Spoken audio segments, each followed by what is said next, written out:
যারা আমার শুক্রবারের পুরো ব্লগ দেখেছিলেন, তো আমি পুরোটা দেখাতে পারিনি, ভিডিওটা অনেক বড় হয়ে যাবে দেখে। তো আমাদের এখানে খাওয়া দাওয়া হচ্ছে।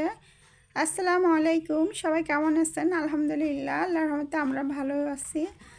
তো এক জায়গায় কোথাও গেলে দেখা যায় ডাইনিং টেবিলে একসাথে সবাই বসে খেতে বসতে পারে না, তো এই জন্য আন্টি আমাদের সবার জন্য নিচে করেছে। তো এখানে তো অনেক কিছু আগের ভিডিওতে দেখেছেন। আমার মামি আবার কিছু ছবি তুলে নিচ্ছিল।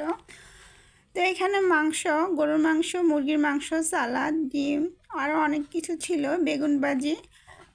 তো আমরা সবাই বসবো দেখে এই জন্য নিচে মাদুর বিছিয়ে নিয়েছি, আর উপরেও আমার মামা বসেছে। তো আসলে একসাথে আসলে মজাই আলাদা, দেখা যায় একসাথে খাওয়া দাওয়া। বাসা হলে দেখা যায় একসাথে বসা হয় না, সবার ব্যস্ততার কারণে এক একজন এক এক কাজে থাকে, তো একসাথে খাওয়া হয় না। একসাথে বেড়াতে আসলে ফ্যামিলির সবাই, এটাই অন্যরকম একটা মজা। তো একটা ছোটোখাটো পিকনিকের মতনই হয়ে গেছে। তো আমার বোন তো হাত দিয়ে খেতে পারে না, সে যেখানেই যায়, যদি আমি থাকি সে আমার হাত ছাড়া খেতে চায় না। তো এখানে বাচ্চারা এই রুমে এসে বসে গেছে, তারা এখানে যার মতন যে খাচ্ছে। এটা হচ্ছে আমার ছোটো ভাই, ও খাচ্ছে। তা আমি তাদেরকে খাওয়া দাওয়া হলে তারপর আমি নিজে খাবো। তা আমার বোনের সমস্যা হয়ে গেছে, এখানে আরেকটা বাবুও ছিল, আমি ওকে একটু খাওয়াই দিছি দেখে এই জন্য সে আমার হাত দিয়ে কিছুতেই খাবে না। তাকে অনেক রিকোয়েস্ট করাও হয়েছে, তারপরেও তাকে অনেক রিকোয়েস্ট করছে, সে কিছুতেই খাবে না, কারণ আমি হচ্ছে ওই বাচ্চাটাকে আগে খাইয়ে ফেলছি সেজন্য। আর এখানে আমানটি আমাদের জন্য দই নিয়ে আসছিল, দইটা খুব মজা ছিল। তো আবার নিজেদের মানুষই যেহেতু আলাদা আলাদা করার ফ্রিজে করে বাড়া হয় নাই, তে খাবারের প্লেট নষ্ট হবে দেখে আমরা সেই প্লেটে করেই সবাই খেয়ে ফেলছি।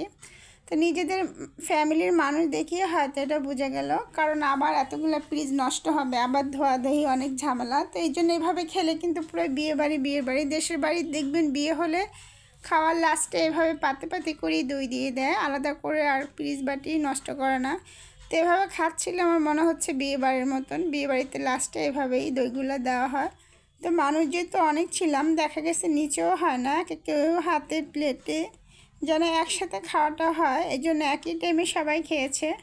তা আমার একটা রিল দেখেছিলেন, এখানে আমরা যেখানে আসছি এখানে বিশাল বড় একটা বড়ই গাছ, আলহামদুলিল্লাহ এত সুন্দর বড়ই, আমার মনে হচ্ছিল পাতার থেকে বড়ই বেশি ধরছে। তো এই দুনিয়াতে আল্লাহর কত যে নেয়ামত, এই গাছটার আসলে কোনো মালিক নেই, এটা রাস্তার পাশে একটা গাছ। তো এখানে হাজার হাজার বড়ই, এগুলো আসলে কেউ খায়ও না, রাস্তার টোকায় টোকায় যারা আছে তারাই হয়তো এগুলো খেয়ে ফেলে। তো এখানে পাতার থেকে আলহামদুলিল্লাহ। তো আমরা এখন চলে যাব, যাওয়ার সময় সবাই একটু কথা বলতেছে। তো একসাথে হলে একটু হাসাহাসি গল্প গুজব হয়, ভালো লাগে, এগুলো হওয়া দরকার আছে জীবনে, তাহলে দেখা যাবে অনেক ভালো লাগবে। তা আমাদের এখন যাওয়ার সময় হয়ে গেছে, আন্টি আমাদেরকে একদম রাস্তা পর্যন্ত বিদায় দিতে আসছে। তো যাওয়ার সময় খারাপ লাগে, কিছু করার নাই, তারপরে বাসায় তো যেতেই হবে। তো আজকে আমার ব্লগটা এই পর্যন্তই, আবার নতুন কোনো ব্লগ নিয়ে আসবো ইনশাল্লাহ। সবাই সে পর্যন্ত ভালো থাকবেন, আমাদের জন্য দোয়া করবেন।